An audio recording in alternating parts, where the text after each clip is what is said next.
प्लेटो कुलीन नोबेल माता पिता के पुत्र थे और 427 बीसी में पैदा हुए थे। वह सुकरात से अत्यधिक प्रभावित थे। उन्होंने अपनी शिक्षा अपने गुरु सुकरात से प्राप्त की थी और बाद में लोगों के जीवन के तरीकों और सामाजिक और राजनीतिक संरचनाओं स्ट्रक्चर का निरीक्षण ऑब्जर्व करने के लिए एक यात्रा पर चले गए थे। उनके द्वारा अकादमी या जिम्नेजियम नामक संस्था की भी स्थापना की गई थी। उन्होंने सबसे महत्वपूर्ण विषयों पर विभिन्न सिद्धांत दिए और प्रसिद्ध गणतंत्र भी लिखा। न्याय की प्रकृति की व्याख्या करते हुए उन्होंने द्वंद्वात्मक पद्धति डायलेक्टिक मेथड का पालन किया था। इस पद्धति में एक व्यक्ति एक विशेषज्ञ के साथ बात करता है और फिर उसके विचारों, धारणाओं और अवधारणाओं को समझने की कोशिश करता है ताकि वह किसी निष्कर्ष पर पहुंच सके और अपनी अवधारणाओं या सिद्धांतों को अपने तरीके से बना सके। प्लेटो लोगों से बातचीत करके और उनके विचारों को समझकर उनके जीवन के तौर तरीकों को समझने के लिए एक यात्रा पर निकल पड़े थे। प्लेटो द्वारा दिए गए सिद्धांत को सामाजिक न्याय सोशल जस्टिस का सिद्धांत भी कहा जाता है, क्योंकि प्लेटो ने बताया था कि राज्य पूरे समाज के लिए एक साधन था। प्लेटो ने अपना सिद्धांत देने से पहले अपने समय में प्रचलित न्याय के कुछ सिद्धांतों का मूल्यांकन इवेल्युएट किया था। प्लेटो ने न्याय पर कुछ सिद्धांतों का मूल्यांकन किया था जो उनके समय में प्रचलित थे और प्रत्येक सिद्धांत में कुछ कमियां पाई और बाद में उन पर अपने विचार प्रस्तुत किए थे। ये सिद्धांत कुछ इस प्रकार हैं। 1. परंपरावाद ट्रेडिशनलिज्म। ये सिद्धांत पॉलीमार्कस द्वारा दिया गया था। इस सिद्धांत के अनुसार न्याय का अर्थ है मनुष्य को वह देना जो उसके लिए अच्छा हो। सरल शब्दों में इसका अर्थ है मित्रों को लाभ और शत्रुओं को बुराई। हालांकि प्लेटो ने इस सिद्धांत की इस आधार पर आलोचना की कि मित्र और शत्रु के बीच अंतर करना कठिन है और इसलिए इस आधार पर हम लोगों के प्रति अपना आचरण तय नहीं कर सकते। उदाहरण के लिए किसी के साथ वैसा ही व्यवहार करना जैसा वे हमारे साथ करते हैं, ये सिद्धांत कहता है। 2. मूल सिद्धांत रेडिकलिज्म। इस सिद्धांत को सोफिस्टों द्वारा समर्थित किया गया था और इस सिद्धांत के अनुसार न्याय मजबूत लोगों के हित में है। व्यक्ति को अपनी क्षमता और शक्ति के अनुसार कार्य करना चाहिए और जो संभव है उसे प्राप्त करना चाहिए।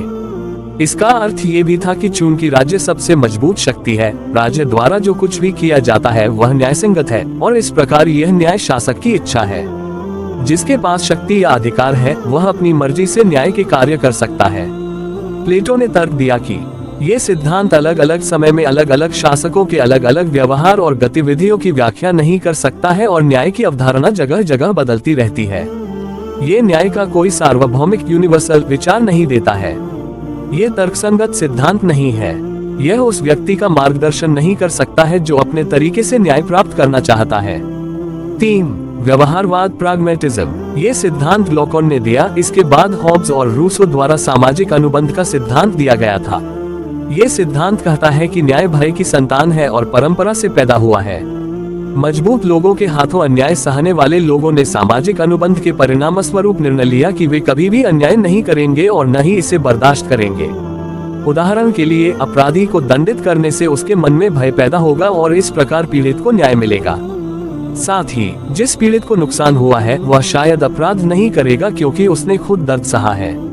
हालांकि प्लेटो ने ये कहकर इस सिद्धांत का विरोध किया कि लोगों के बीच कोई भी अनुबंध मौन और निहित है और यदि कोई कानून अनिवार्य है तो हर कोई इसे स्वीकार करता है क्योंकि यह बल द्वारा नहीं लगाया जाता है। साथ ही लोग इस भ्रम में थे कि राज्य, शासक और आम जनता के बीच एक सामाजिक अनुबंध का परिणाम है। 4. तर्कबुद्धिवाद रैशनलिज्म। न्याय, जैसा कि सुकरात ने देखा, एक कला है। शासक आम जनता के दोषों को दूर कर न्याय दिलाने का प्रयास करता है। चूंकि प्लेटो सुकरात और उनके विचारों से अत्यधिक प्रभावित थे, इसलिए उन्होंने गणतंत्र के आदर्श को प्राप्त करने के लिए राजा का शासन दिया।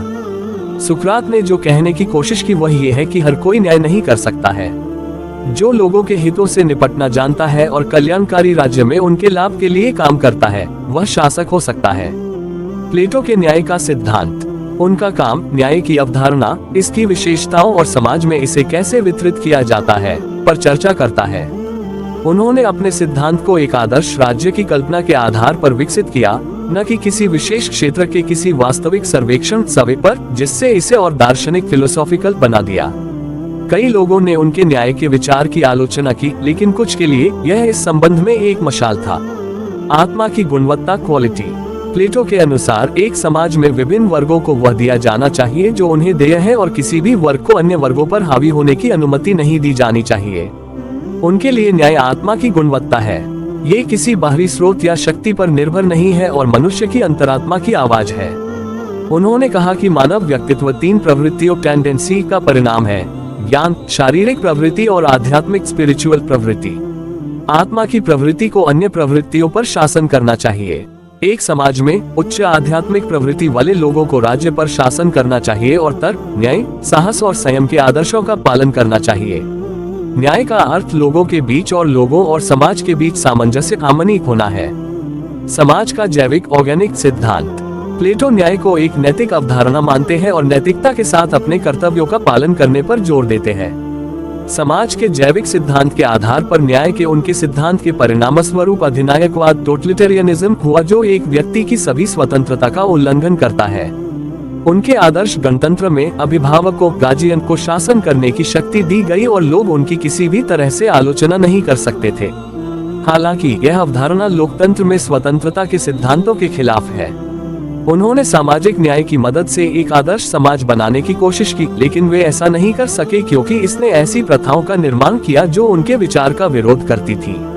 अभिन्न दृष्टिकोण इंटीग्रल अप्रोच। प्लेटो ने एक अभिन्न दृष्टिकोण का विकल्प चुना जो एक व्यक्ति के व्यक्तित्व और राजनीतिक शरीर के सभी गुणों का विश्लेषण करता है। इसका उद्देश्य समाज के हर वर्ग के प्रत्येक व्यक्ति के लिए न्याय प्राप्त करना है। भारत में वर्ण व्यवस्था या किसी समाज में एक पदानुक्रम हायरार्की के बारे में बात करते हुए उन्होंने कहा कि यह अवधारणा न्याय के उनके प्रारंभिक विचार के विपरीत थी। न्याय की विशेषताएं। सामाजिक स्तरीकरण सोशल स्ट्रेटिफिकेशन। प्लेटो का न्याय का सिद्धांत उनके द्वारा दी गई सामाजिक स्तरीकरण की विशेषता पर आधारित है। आत्मा के तत्वों के आधार पर उन्होंने 3 सामाजिक स्तरीकरण दिए: अभिभावक, सैनिक, सामान्य लोग जैसे कारीगर, किसान आदि। न्याय का अर्थ प्रत्येक सामाजिक वर्ग के लोगों के द्वारा दूसरे लोगों के कर्तव्य में हस्तक्षेप किए बिना अपने सभी कर्तव्यों को पूरा करना था। सहज प्रवृत्ति इननेट टेंडेंसी। प्लेटो के अनुसार न्याय सहज होता है। यह आत्मा की गुणवत्ता और किसी की अंतरात्मा की आवाज है। कार्यात्मक विशेषज्ञता फंक्शनल स्पेशलाइजेशन। उनके द्वारा समाज को 3 वर्गों में वर्गीकृत किया गया था। संज्ञानात्मक कॉग्निटिव का प्रतिनिधित्व अभिभावकों द्वारा किया जाता है। क्रियात्मक कॉग्निटिव का प्रतिनिधित्व सैनिकों द्वारा किया जाता है। प्रभावशाली जिसका प्रतिनिधित्व आम जनता द्वारा किया जाता है। दार्शनिक फिलोसोफर राजा। उनका मानना था कि न्याय तभी संभव हो सकता है जब राज्य पर एक दार्शनिक का शासन हो। वह दार्शनिकों को सबसे बुद्धिमान मानते थे। साम्यवाद कम्युनिज्म। उन्होंने अभिभावकों और सैनिकों के बीच महिलाओं और संपत्ति के साम्यवाद का सुझाव दिया था। ऐसा उन्हें किसी भी तरह की भावनाओं, चिंताओं और ईर्ष्या से दूर रखने के लिए किया गया था। सार्वभौमिक यूनिवर्सल। उन्होंने न्याय के सिद्धांत को सार्वभौमिक माना था। ये किसी भी स्थान या समाज में किसी भी समय सभी के लिए समान है। नैतिक अवधारणा। न्याय की उनकी अवधारणा न्यायिक नहीं बल्कि नैतिक है। न्याय प्राप्त करते समय नैतिक दायित्वों को पूरा करना अनिवार्य है, न कि न्यायिक कर्तव्यों को पूरा करना। महिलाओं की स्वतंत्रता और न्याय के लिए शिक्षा। उन्होंने कहा कि न्याय प्राप्त करने के लिए महिलाओं को स्वतंत्रता प्रदान करना आवश्यक है। उन्हें पुरुषों के रूप में भाग लेने का समान अधिकार दिया जाना चाहिए। उन्होंने लोगों को न्याय के महत्व को समझने में मदद करने के लिए शिक्षा की एक उन्नत योजना का सुझाव दिया था। न्याय के प्रकार। प्लेटो के द्वारा न्याय को 2 प्रकारों में वर्गीकृत किया गया था जो एक दूसरे से काफी हद तक संबंधित थे। व्यक्तिगत न्याय, सामाजिक न्याय। व्यक्तिगत न्याय। उनके अनुसार न्याय वह भावना है जो व्यक्ति को उसके कर्तव्यों को पूरा करने में मदद करती है। मानव मन में 3 तत्व होते हैं: औवित्य रीजन, आत्मा, भूख। बुद्धि औवित्य का एक गुण है, आत्मा का साहस और संयम जो भूख का है। न्याय तीनों के बीच सामंजस्य बनाए रखता है। उनका मानना था कि मानव मन के प्रत्येक भाग को संतुष्ट करना चाहिए ताकि प्रत्येक भाग में सामंजस्य हो सके। जो लोग सामंजस्यपूर्ण हैं वे एक सामंजस्यपूर्ण और शांतिपूर्ण राज्य बना सकते हैं। उनके अनुसार जब कोई व्यक्ति अपने गुण, आत्मा और भूख के अनुसार अपनी सभी जरूरतों को पूरा करने में सक्षम हो जाता है तो वह संतुष्ट होता है। उदाहरण के लिए समकालीन कंटेम्पररी दुनिया में एक व्यक्ति की बुनियादी जरूरतें अच्छी तनख्वाह के साथ एक स्थिर नौकरी, एक घर और एक परिवार का मालिक होना है। ये सब कुछ होने पर वह संतुष्ट होगा और एक सभ्य जीवन जिएगा। सामाजिक न्याय। ये व्यक्तिगत न्याय पर निर्भर करता है। जिस समाज में व्यक्तिगत न्याय होता है वह सामाजिक न्याय प्राप्त कर सकता है। जैसे कि एक व्यक्ति में 3 तत्व होते हैं उसी तरह समाज में भी 3 प्रकार के पुरुष होते हैं। तर्कसंगत रेशनल। इन पुरुषों के मजबूत औवित्य या तर्क है। आध्यात्मिक, ये आत्मा में मजबूत और सक्रिय एक्टिव हैं। भावुक, यह न तो अवित्य में मजबूत और न ही आत्मा में मजबूत होते हैं और यह अन्य दो द्वारा नियंत्रित होते हैं। उन्होंने समाज में लोगों को वर्गीकृत किया और 3 गुना कार्यात्मक सामाजिक स्तरीकरण दिया। दार्शनिक, सैनिक, कारीगर, किसान आदि। उनका मानना था कि मनुष्य को एक ऐसा कार्य करना चाहिए जो उसके लिए सबसे उपयुक्त हो। जहां एक समाज में प्रत्येक वर्ग के लोग दूसरे वर्ग के लोगों को परेशान और उनके कामों में हस्तक्षेप किए बिना ईमानदारी से अपने कर्तव्यों का पालन करते हैं, उन्हें ही सामाजिक न्याय प्राप्त होता है। उन्होंने सिफारिश की कि दार्शनिकों को राज्य पर शासन करना चाहिए क्योंकि वे सबसे बुद्धिमान हैं और ज्ञान एक शासक का गुण है और न्याय बुद्धिमानों का गुण है।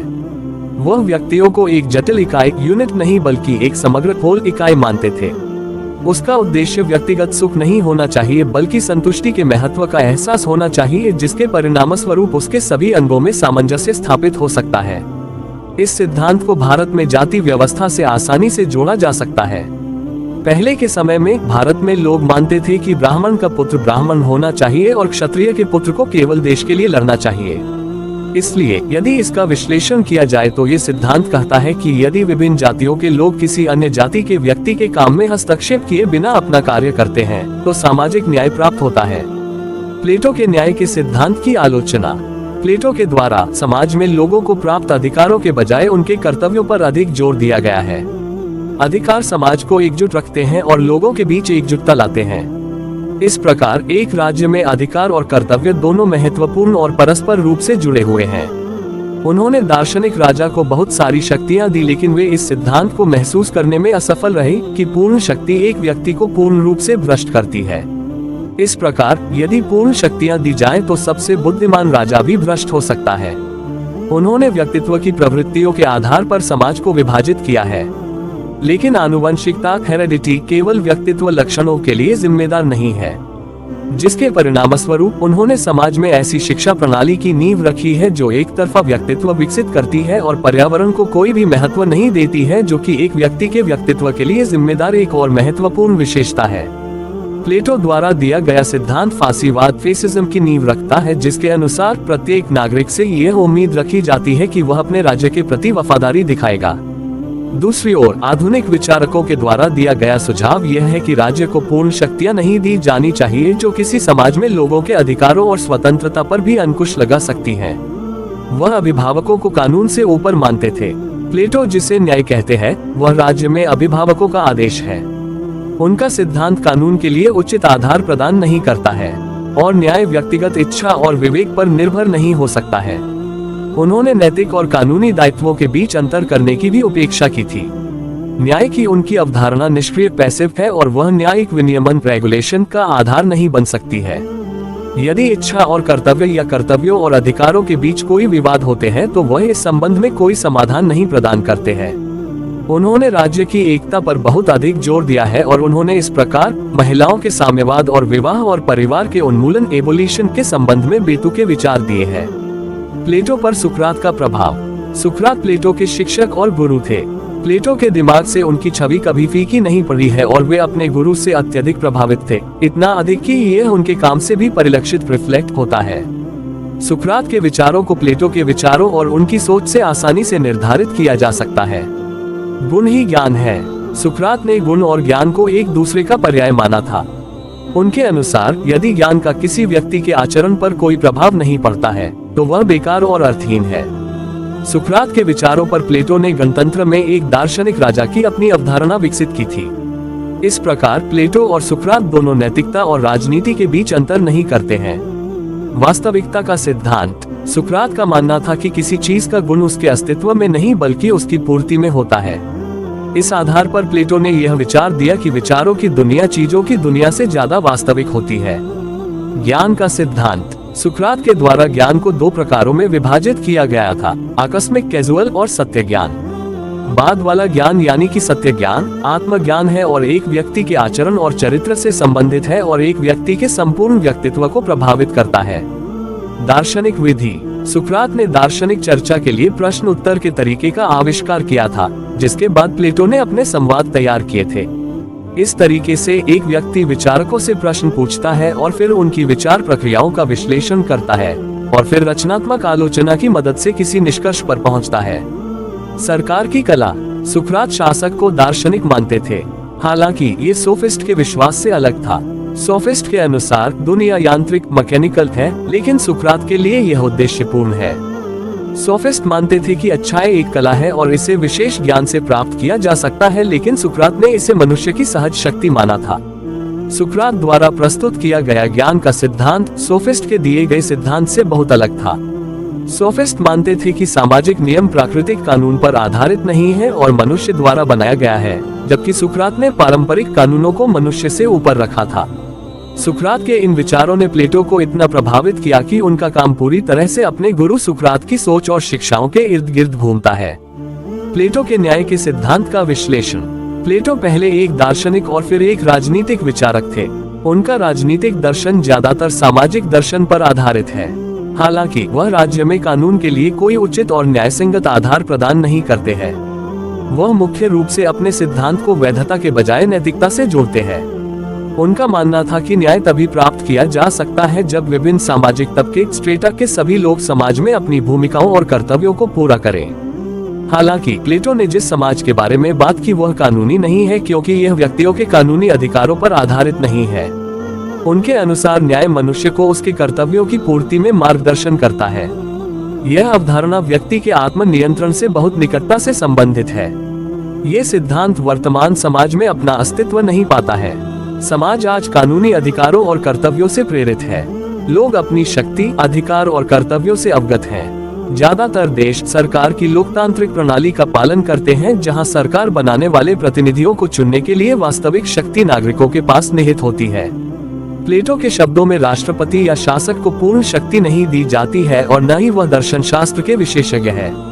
प्रत्येक देश में समाज में जांच और संतुलन बनाए रखने की एक प्रणाली है जो उस देश के संविधान द्वारा दी गई है, जो उसका सर्वोच्च कानून है। प्लेटो द्वारा दिया गया न्याय का विचार वर्तमान समाज में देखे जाने वाले न्याय के विचार से बहुत अलग है। प्रत्येक क्षेत्र के लिए कानून है और जो कोई कानून द्वारा निश्चित कुछ कार्य करके अपराध करता है उसे राज्य द्वारा कानून के अनुसार दंडित किया जाता है और कानूनों और संविधान में प्रक्रिया दी गई है। एक राज्य के नागरिक मौलिक अधिकारों का आनंद लेते हैं जो पूर्ण नहीं है और उचित प्रतिबंध के साथ प्रदान किया जाते हैं। प्लेटो द्वारा दिए गए लोगों के वर्गीकरण के विपरीत व्यक्तित्व लक्षणों या प्रवृत्तियों के आधार पर समाज में ऐसा कोई वर्गीकरण नहीं है। हर व्यक्ति कोई भी काम कर सकता है या कोई भी पेशा चुन सकता है। इस प्रकार प्लेटो द्वारा दिया गया न्याय का विचार और अवधारणा अब समाज में मौजूद नहीं है और यह प्रचलित हो गया है। ये निष्कर्ष निकाला जा सकता है कि प्लेटो अपने शिक्षक सुकरात से अत्यधिक प्रभावित थे, जो उनके काम में साफ दिखाई देता है। उन्होंने विभिन्न विषयों पर विभिन्न सिद्धांत दिए। न्याय का उनका सिद्धांत एक आदर्श निकाय राजनीतिक या राज्य की अपनी कल्पना पर आधारित है, जो वास्तविक दुनिया में काल्पनिक और कठिन है। इस प्रकार जब आज के समाज के साथ तुलना की जाती है तो न्याय का उनका विचार प्रबल नहीं होता है।